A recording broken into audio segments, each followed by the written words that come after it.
સવાલ પૂછી લો. જી આપનો પરિચય અને આજે લક્ષ્મી વિલાસ પેલેસ માટે આવ્યા છો તો શું કહેશો? મારું નામ શરદભાઈ દવે, એડવોકેટ અને ટુરિઝમ એક્સપર્ટ તરીકેની ઓળખ છે મારી. અને આજે અમે બરોડાની સયાજી હાઈસ્કૂલ, અમે 1972ની બેચના બધા જે તે સમયના વિદ્યાર્થીઓ આજે પેલેસ જોવા માટે અને અહીંયા બેન્ક્વેટ હોલની અંદર અમે આવેલા છે.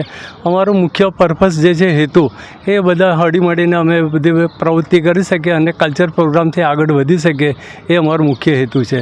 અને વર્ષે 2-3 વખત એવી રીતે અમે મળીએ છીએ અને બહારની પણ અમે ટ્રીપ બધી કરતા હોઈએ છીએ અને આનંદ પ્રમોદ કરીએ છીએ. અને કોઈને મદદ કરવાની ભાવના હોય તો પણ અમે મદદ જે તે કેવી રીતે કરો અમે કમિટી નક્કી કરે છે.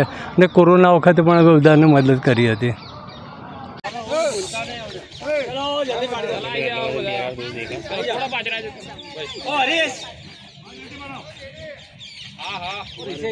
Time management